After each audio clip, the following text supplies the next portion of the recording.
उस आत्मा ने तुरंत उसे मरोड़ा और वह भूमि पर गिरा और मुंह से फेन बहते हुए लौटने लगा। उसने उसके पिता से पूछा, इसकी यह दशा कब से है? उसने कहा, बचपन से। उसने इसे नष्ट करने के लिए कभी आग और कभी पानी में गिराया, परंतु यदि तू कुछ कर सके तो हम पर तरस खाकर हमारा उपकार कर।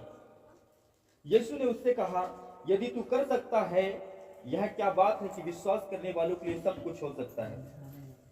बालक के पिता ने तुरंत गिड़गिड़ा कर कहा, हे प्रभु, मैं विश्वास करता हूं, मेरे अविश्वास को उपाय कर। जब यीशु ने देखा कि लोग दौड़कर भीड़ लगा रहे हैं, तो उसने अशुद्ध आत्माओं को यह कहकर डांटा, हे गूंगी और बहरी आत्मा, मैं तुझे आज्ञा देता हूं, उसमें से निकला और उसमें फिर कभी प्रवेश न करना।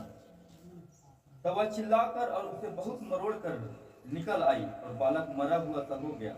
यहाँ तक कि बहुत लोग कहने लगे कि वह मर गया, परंतु यीशु ने उसका हाथ पकड़ के उसे उठाया और वह खड़ा हो गया।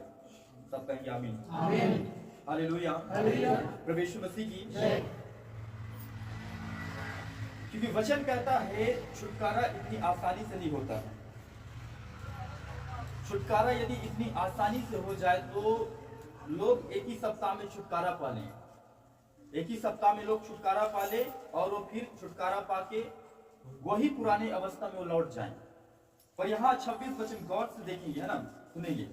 हम 25 वचन से लेकर 26 वचन आप लोग फिर से देखेंगे। जब यीशु ने देखा कि लोग दौड़कर भीड़ लगा रहे हैं, तो उसने अशुद्ध आत्माओं को यह कहकर डांटा, हे गूंगी और बहरी आत्मा, मैं तुझे आज्ञा देता हूं, उसमें से निकल आ और उसमें फिर कभी प्रवेश न करना। तो वह चिल्लाकर और उसे बहुत मरोड़ कर निकल आई और बालक मरा हुआ सा हो गया। यहाँ तक कि बहुत लोग कहने लगे तो मर गया। हालेलुया। जब दुष्ट आत्मा किसी के अंदर से निकलता है, किसी के बॉडी से निकलता है, तो उसे तबाह करके रख देता है, उसे तोड़ मरोड़ के रख देता है। उसे उसका जो अटैक होता है, जो उसकी दशा होती है, वो पहले से भी बहुत ज्यादा यानी बहुत बुरी दशा कर देती है दुष्ट आत्मा। जब कहने का मतलब, आप किसी घर में वर्षों से आप रह रहे हैं, किसी के यहाँ आप रह रहे हैं, साल हो गया, 2 साल हो गया, 4 साल हो गया, 10 साल हो गया, और आप उसे अपना घर समझ रहे हैं, और अचानक कोई आए कि अब इस घर को तो खाली कर दे, तो क्या आप लोग उतना आसानी से खाली कर देंगे? आप कोई उपाय सोचेंगे, कोई तरकीब निकालेंगे, कुछ चीजों को ऐसे ढूंढेंगे, ढांढेंगे, कोशिश करेंगे, केस लड़ेंगे, वकील के पास जाएंगे, गवर्नमेंट के पास जाएंगे, तो उस केस को लड़ेगा, और जो उस केस में जो केस को जीतता है, मकान या धन उसी के नाम पर होता है। हालेलुया। इसलिए वचन कहता, तब वह चिल्लाकर उससे बहुत मरोड़ कर निकल आई और बालक मरा हुआ सा हो गया। यहाँ तक कि बहुत लोग कहने लगे वो मर गया। ये तो यीशु मसीह दुष्ट आत्माओं को निकालने आया था, पर ये तो लगता है मर गया है। वो तो चंगा करने आया था, पर ऐसा तो लग नहीं रहा कि वो चंगा हो गया है। ये तो इसकी दशा तो और खराब हो चुके हैं। लोगों को डाउट हो रहा है कि यीशु मसीह ने दुष्ट आत्माओं को निकाला कि या फिर और कुछ किया। जब जिस घर से दुष्ट आत्मा निकलती है, उस घर को तबाह करके निकलती है। आप कई जन के बीच में आप लड़ाई झगड़ा सुनते हैं ना, जब आप किसी के पारिवारिक लड़ाई झगड़ा सुनते हैं, तो जब एक औरत कहती है, मैं इस घर से तो निकलूंगी, मैं इस घर से तो जाऊंगी ही, पर मैं सबको बर्बाद करके जाऊंगी। कहते कि नहीं कहते हैं? कहते हैं ना। हालेलुया। ये मेरे बात, जब आप सुनते हैं कि मैं तो यहाँ से जाऊंगी तो जाऊंगी, पर मैं सबको बर्बाद करके ही जाऊंगी, तो दुष्ट आत्मा जिस घर से निकलती है, उस घर को तबाह कर देती है। उस घर को ज्यादा डिप्रेशन में, ज्यादा चिंताओं में, ज्यादा बीमारों में और अधिक कर देती है। हालेलुया। हम निर्गमन की पत्री देखेंगे, उसका 14 वचन, आप लोग ध्यान से सुनेंगे कि वो परमेश्वर वचन के जरिए, वचन के बीच से काम करता है। 14 निर्गमन, उसका 14 चैप्टर नंबर 84 यानी 84 है। हालेलुया। ये लाल समुद्र जो बड़े निशान में लिखा है, बड़े अक्षरों में लिखा है, लाल समुद्र पार करना, यानी ऐसा नहीं था कि ये शुरुआत, मतलब ऐसा नहीं था कि लाल समुद्र उनके जीवन में पहली बार आया था, और ये है कि लाल समुद्र पार करना यानी बड़ी बात था। तो ये लाल समुद्र ये बड़ी अक्षरों में लिखा गया है, यानी कि जब समुद्र के पार करोगे तो आपका समुद्र के उस पार क्या है, छुटकारा है।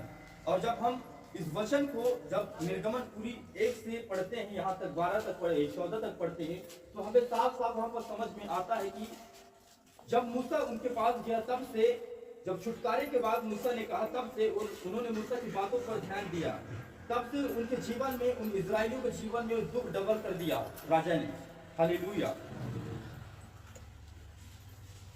वो दुख डबल कर दिया क्योंकि वो छुटकारे की ओर ध्यान देते थे, छुटकारे की ओर मन फिरा लिए थे कि नहीं, अब मूसा आ गया, अब हमारे छुड़ाने के लिए मूसा आ गया, मूसा की जगह परमेश्वर काम करेगा।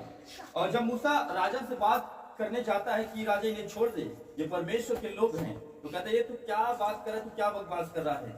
हालेलुया। तो वो राजा उसकी बातों को नहीं मानता, फिर भी जब वो नहीं मानता तो परमेश्वर बीच बीच में राजा के सामने उन चिन्ह और चमत्कारों को करना चालू करता है। कहीं पहिलौठों को मार देना, कहीं पहिलौठों को मार देना, कहीं समुद्र को लहू में बदल देना, कहीं कीड़ों को भेजना, फिर टिड्डियों को भेजना, कि ओलों को भेजना, यानी कि वहां पर परमेश्वर ने चिन्ह और चमत्कारों को प्रकट कर दिया था। हालेलुया। पर अब ये इजरायली लोग रास्ते ही पर ही थे, क्योंकि मूसा के जब उसके पहलौटे मारा गया, उसके फिरौन का लड़का बड़ा वाला खत्म हो गया और सारे पहलौटे मारे गए, तो अब फिरौन को लगा कि अब मैं कुछ नहीं कर सकता हूँ, क्योंकि परमेश्वर बहुत बड़ा है, अब मैं कुछ भी नहीं कर सकता हूँ। इसलिए उसने कहा कि अब तुम जा सकते, अपने लोगों को, कहता मूसा अपने लोगों को तू लेकर जा सकता है, अपने भेड़ बकरियों को, सारी चीजों को कहता है मिस्र से लेकर, कहता है निकल जा, कहता है। और मूसा इजरायलियों के आगे आगे चलता था, उनकी अगुवाई करता था। 20 लाख तकरीबन इजरायली थे और मूसा उनकी अगुवाई करता था। और वो बड़े आनंद से इजरायली लोग जा रहे थे कि देखो आज हमने कई वर्षों के बाद हम छुटकारा पा लिया है, देखो मूसा को परमेश्वर ने सच में भेजा था, आज हम इस गुलामी से आजाद कर लिया परमेश्वर ने। हालेलुया। पर ऐसा नहीं था, अभी उनका छुटकारा अभी पूरी कंप्लीट नहीं हुआ था। इसलिए अब वो आनंद से बड़े धूमधाम से जा रहे थे, बड़े मगन होकर जा रहे थे। पर हम 14 वचन को हम ध्यान से पढ़ेंगे, एक वचन से हम पढ़ेंगे। यहोवा ने मूसा से कहा, इजराइलियों की आज्ञा दे कि वो लौट कर मिगदोल और समुद्र के बीच से पीहाहिरोत के सम्मुख बाल सपोन के सामने अपने डेरे खड़े करे, उसी के सामने समुद्र के तट पर डेरे खड़े करे। परमेश्वर ने क्यों कहा मूसा को? वो और कहीं बोल सकता कि तुम अपने तंबू को और किसी जगह पर खड़ा करो, पर ये परमेश्वर ने जानबूझकर, वो जानता था कि मैं ऐसा कुछ करूंगा कि लोग भी देखेंगे और हैरान हो जाएंगे, और मैं अपने वैरियों को मारूंगा और अपने लोगों को आसानी से मैं छुड़ा लूंगा। तो इसलिए परमेश्वर ने कहा, मूसा से कहा कि तू अपने लोगों को कहे कि वो अपने तंबू को, अपने डेरे को समुद्र के सामने खड़ा करे, उसी के सामने समुद्र के तट पर खड़ा करे। तब फिरौन इजराइलियों के विषय में सोचेगा कि वो देश की उलझनों में फंसे हैं। मैं जंगल में घिर गया, तब मैं फिरौन के मन को कठोर कर दूंगा और वह उनका पीछा करेगा। तब फिरौन और उसकी सारी सेना के द्वारा मेरी महिमा होगी और मिस्री जान लेंगे कि मैं यहोवा हूँ। और उन्होंने वैसा ही किया। जब मिस्र के राजा को यह समाचार मिला कि वो लोग भाग गए हैं, तब फिरौन और उसके कर्मचारियों का मन उनके विरुद्ध पलट गया और वो कहने लगे, हमने ये क्या किया है कि इजरायलियों को अपनी दास्ता से छुटकारा देकर जाने दिया। तब उसने अपना रथ जुतवाया और अपनी सेना को संग लिया। उसने 600 अच्छे से अच्छे रथ वरन मिस्र के सब रथ लिए और उन सबों पर सरदार बैठाए। और यहोवा ने मिस्र के राजा फिरौन के मन को कठोर कर दिया, इसलिए उसने इजरायलियों का पीछा किया, परंतु इजरायली बेखटके के निकल चले जाते थे। जब फिरौन के सब घोड़ों और रथों और सवारों समेत मिस्री सेना उनका पीछा करके उनके पास जो पीहाहिरोत के पास बाल सपोन के सामने समुद्र के तट पर डेरे डाले पड़े थे, जा पहुंची। जब फिरौन ने निकट आया, तब इजरायलियों ने आंखें उठाकर क्या देखा कि मिस्री हमारा पीछे किए चले आ रहे हैं। और इजरायली अतन डर गए और चिल्लाकर यहोवा की दुहाई दी। और वो मूसा से कहने लगे, क्या मिस्र में कब्र न थी जो तूने हमको वहां से मरने के लिए जंगल में ले आया है? तूने हमसे यह क्या किया कि हमको मिस्र से निकाल लाया? क्या हम तुझसे मिस्र में यही बात न कहते रहे कि हमें रहने दे, कि हम मिस्रियों की सेवा करें, और हमारे लिए जंगल में मरने की अपेक्षा मिस्रियों की सेवा करना अच्छा था?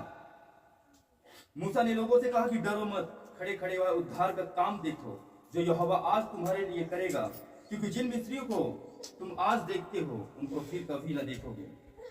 यहोवा आप ही तुम्हारे लिए लड़ेगा, इसलिए तुम चुपचाप रहो। सब कहेंगे आमीन। हालेलुया। पर आज भी बहुत से ऐसे लोग हैं उन चीजों को समझ नहीं पा रहे हैं, क्योंकि उसने कहा मिस्री क्या कहते थे, वो इजरायली मूसा को क्या कहते थे, कुड़कुड़ाते थे। बार बार जब उनके जीवन के ऊपर कुछ ऐसा हाथ आता था या फिर कुछ ऐसा होता था तो मूसा को डांटते थे। फिर भी मूसा नम्र व्यक्ति था, क्योंकि मूसा से कई उम्र के बुजुर्ग रहते थे और मूसा को उनकी बातों को सुनना पड़ता था। और जब मूसा को बुरी लगता था तो परमेश्वर से बातें करता था, परमेश्वर क्या इसीलिए तूने मुझे इस दिन देखने के लिए मुझे अपना सेवक चुनाया ठहराया है? तो उन्होंने कहा कि मूसा हम कहते थे, तुझसे पहले मिस्र में कह दिए थे कि रहने दे मूसा, तेरे बस की बात नहीं है। हाँ, सच में मूसा की बस की बात नहीं था, पर वो परमेश्वर की ओर से आया था और भेजा गया था। हालेलुया। क्योंकि इतनी आसानी से छुटकारा नहीं होता मेरे प्रियो। जब आप निर्गमन घर जाके पढ़ेंगे इस आयत को, सब आपको समझ में आएगा। आप एक वचन से लेकर, एक अध्याय से लेकर इसको 2 दिन, 3 दिन, 4 दिन, सप्ताह भर रेगुलर इसे कंटिन्यू करना, फिर पढ़ना, फिर रिपीट करना, फिर पढ़ना, फिर रिपीट करना, तब ये बातें आपको समझ में आएगा।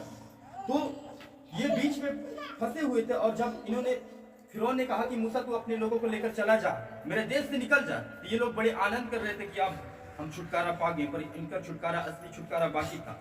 ये असली छुटकारा जब इस समुद्र के सामने देख रहे थे, जब परमेश्वर ने कहा कि तुम अपना तंबू को, अपने डेरे को समुद्र के सामने खड़ा करो। जब वो खड़ा करे रहे थे तब वहां पर पीछे फिरौन की सेना रथों सवार होकर आ रहे थे। और जब इजरायलियों ने देखा कि आगे तो अब समुद्र है और पीछे फिरौन की सेना है, अब हम जाएं तो जाएं, करें तो करें क्या? अब ये मूसा तो अपने साथ साथ हमें भी फंसा दिया है। हालेलुया। और मूसा को चिल्लाने लगे कि मूसा, क्या हम तुझसे ना कहते थे कि हमें मिस्र में रहने दे? छुटकारे से अच्छा है कि हम मिस्रियों की सेवा ही करते थे, गुलामी में रहते थे। हालेलुया। फिर भी आज भी बहुत ऐसे लोग हैं, जब उनका छुटकारा के नजदीक आता है तो कहते हैं अब हम फंस गए, न तो हम अन्य जगह जा सकते हैं, न तो हम किसी वैद्य के पास जा सकते हैं, न कोई अन्य चीज हम कर सकते हैं, यानी हम फंस गए। हालेलुया। पर वचन क्या कहती है? इतनी आसानी से छुटकारा शैतान नहीं होने देता है। जब यीशु मसीह ने उस बालक को चंगा करने गया तो जिस बालक के अंदर से दुष्ट आत्मा निकला था, जिसे मिर्गी मारता था, उस दुष्ट आत्माओं को जब डांटा कि है गुमी बहरी आत्मा, कहता मैं तुझे आदेश देता हूं, कहता निकल जा। तो जब निकलता है तो बालक के अंदर से जब दुष्ट आत्मा निकलता है तो उसे तोड़ मरोड़ के निकलता है, और लोग कहते हैं कि ये बालक शायद मर गया है। हालेलुया। तो इतनी आसानी से छुटकारा नहीं है मेरे प्रियो। जब छुटकारा होता है, क्योंकि जब आपका छुटकारा होता है तो जो मुसीबतें आपके जीवन में कम रहती हैं वो मुसीबतें दुगना हो जाता है, वो समस्याएं बढ़ जाता है, ताकि शैतान आपके मनों को चेंज कर सके, आपके मनों को घबरा दे, आपके मनों को बेचैन कर दे, आपको उन रास्तों से भटका दे। जब आपका छुटकारा रहता, नजदीक रहता है, तो आपके पड़ोसी, आपके मोहल्ले वाले, आपके मेन व्यक्ति रहता है, जो खास व्यक्ति रहता है, शैतान उसी को यूज करता है और धमकाता है, डराता है कि तेरे साथ हम ऐसे ऐसे कर देंगे, फलाने के साथ ऐसा ऐसा कर देंगे, ताकि आप उनके व्यर्थ बातों को सुनकर आपके जो ध्यान है, आपकी जो बातें हैं, जो ध्यान है, जो परमेश्वर की छुटकारे की ओर लेकर जाता है, जब आप उनकी धमकियों को देखेंगे, आप उनकी चेतावनियों को देखेंगे, तो शैतान जानता है कि मैं ऐसे बातों से मैं फंसा सकता हूं। जब इसके मन में वो बातें चलेगी तो ये छुटकारे की बातें भूल जाएगी, वो देखना भूल जाएगी, वो बातें करना भूल जाएगी। हालेलुया। प्रभु यीशु मसीह। और इस बात को बहुत से लोग नहीं समझ पाते हैं कि ये क्या हुआ। मैंने तो सुना था कि यीशु मसीह को अपनाने से, चर्च जाने से हर एक बीमारी ठीक होता है, लंगड़े चलते हैं, हर एक नशे छोड़ते हैं, पर ये मेरे साथ क्या हो रहा है, ये उल्टा मेरे साथ क्या हो रहा है। आप सोच में पड़ जाते हैं, ऐसा क्या वजह है कि मैं परमेश्वर की तो महिमा करना चाहता हूँ, परमेश्वर को तो मैं जानना चाहता हूँ, परमेश्वर के नाम को मैं अपने पूरे परिवार में फैलाना चाहता हूँ, पर मेरे साथ ऐसा क्यों होता है? क्योंकि छुटकारा नजदीक है। इसलिए वचन क्या कहता, मूसा ने लोगों से कहा कि डरो मत, खड़े खड़े और उद्धार का काम देखो जो यहोवा आज तुम्हारे लिए करेगा, क्योंकि जिन मिस्रियों को तुम आज देखते हो उनको फिर कभी न देखोगे। कहता यहोवा आप ही तुम्हारे लिए लड़ेगा, इसलिए तुम चुपचाप रहो। तुम आंसू पोंछते जाओ, तुम रोते जाओ, पर अपने शब्द से, अपने होठों को ये न कहो, कुछ ऐसा न बोलो, क्योंकि तुम्हारे हृदय को परमेश्वर जानता है, क्योंकि वो जानता है कि तुम्हें किस वस्तुओं की घटी है, वो जानता है तुम्हें किस चीजों की जरूरतें है। हालेलुया। इसलिए उसने कहा कि तुम चुपचाप खड़े रहो, वह उद्धार का काम देखो जो यहोवा आज तुम्हारे लिए करेगा, क्योंकि जिन मिस्रियों को, यानी कि तुम जिन दुखों को देख रहे हो, जिन तुम बीमारियों को देख रहे हो, जिन तुम परेशानियों को देख रहे हो, जिन तुम चीजों को देख रहे हैं, जो आप देखते हैं, जब आप देखते हैं तो आपके हृदय दुखी हो जाता है, जब आप उसे देखते हैं तो आपके आंसू नहीं थमते, जब आप उसे देखते हैं तो आपको अजीब टाइप फील होता है। कहता जिन चीजों को तुम आज देखते हो, कहता उनको तुम कभी ना देखोगे। हालेलुया। कहता यहोवा आप तुम्हारे लिए लड़ेगा, तुम चुपचाप रहो। कितने लोग विश्वास करते कि परमेश्वर हमें छुड़ाएगा? कितने लोग आज यकीन कर रहे हैं कि परमेश्वर मुझे आजाद करेगा, छुटकारा देगा, डिलीवरेंस करेगा? क्योंकि देखो, मुझ में वो छुटकारे की ताकत नहीं है, मैं भी एक साधारण मनुष्य हूँ, मैं भी एक आम मनुष्य हूँ। हालेलुया। पर छुटकारा देने वाला परमेश्वर है, वो यहोवा राफा है, वो चंगा करने वाला परमेश्वर है, वो रिपेयर करता है, जो टूटी हुई चीजों को रिपेयर करता है। इसलिए उसने कहा कि तुम आज जो मिस्रियों को देखते हो, कहता वो फिर कभी ना देखोगे। हालेलुया। इसलिए जब आप छुटकारा की ओर जाएंगे तो शैतान आपको अटैक करना चालू कर देगा। छुटकारा की ओर जाएंगे तब शैतान आपको परेशान करना चालू कर देगा कि हैं इतने दिन से मैं तो आ ही रहा था, ये सब तो ठीक है ठाक था, पर जैसे मैं इस जगह पर आया हूं, ये तकलीफें, ये दुख और ज्यादा बढ़ गया है। हालेलुया। प्रभु यीशु मसीह की। आप इन्होंने गवाही दिया कि 2 सप्ताह हो गए घर में आराधना करवाते हुए। इससे पहले मैं थोड़ा खड़े हो जाइए, आप खड़े हो जाइए। अच्छा, जो अभी आपके यहाँ जो चल रहा है, तो इससे पहले अभी इतना तो दुख था कि नहीं था? नहीं था, क्योंकि जब तक अभी आराधना के घर में नहीं लगा था,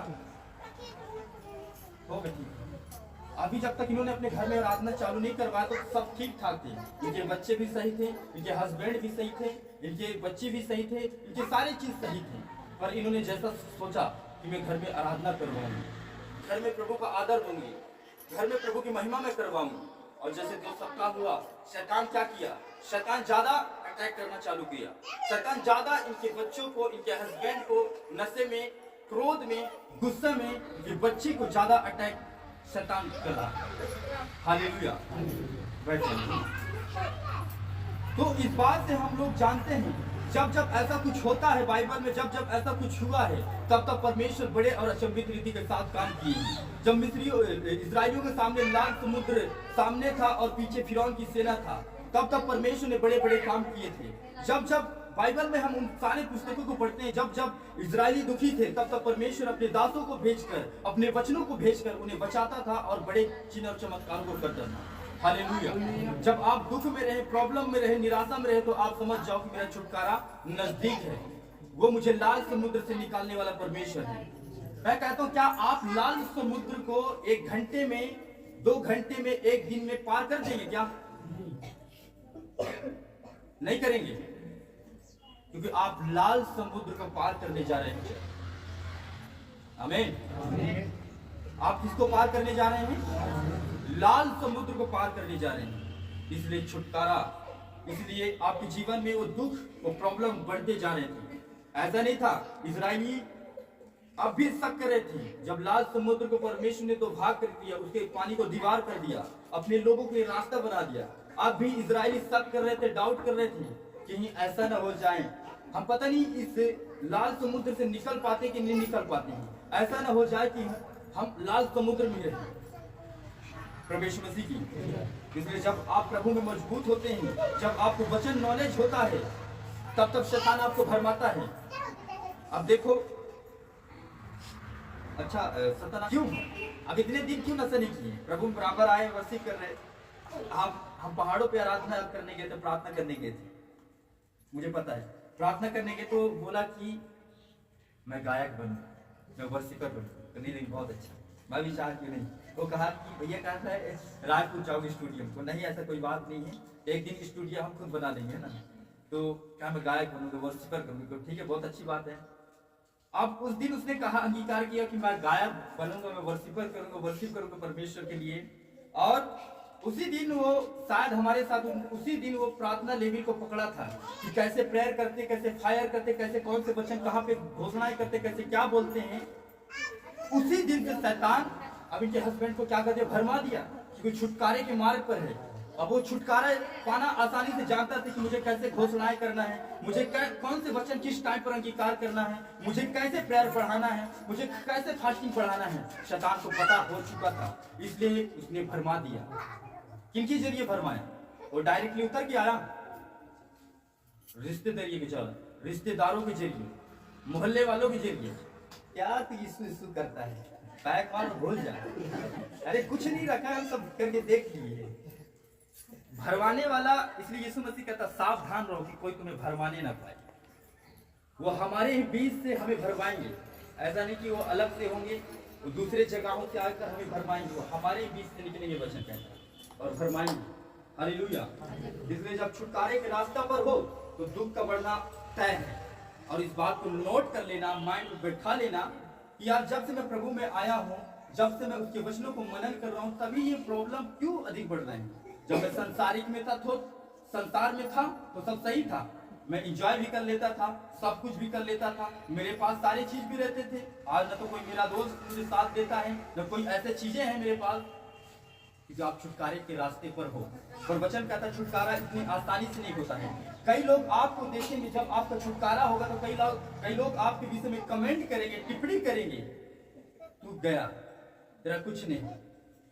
जिस प्रकार यीशु मसीह को लोग बोलते थे ये बालक तो मरा हुआ सा दिख रहा है, जब यीशु मसीह ने दुष्ट आत्माओं को निकाला, पर आगे क्या हुआ, थोड़ी देर यीशु मसीह ने उसे छुआ, हाथ पकड़ के खड़ा कर दिया। इसलिए दुख, आप दुखों से न डराओ, क्योंकि जहां दुख होता है परमेश्वर वहां काम भी करता है। जब इजरायली जब दुखों में थे, पीड़ाओं में थे, तब उन्होंने कहा हे यहोवा, हे परमेश्वर, यदि तू है तो हमें छुड़ा ले।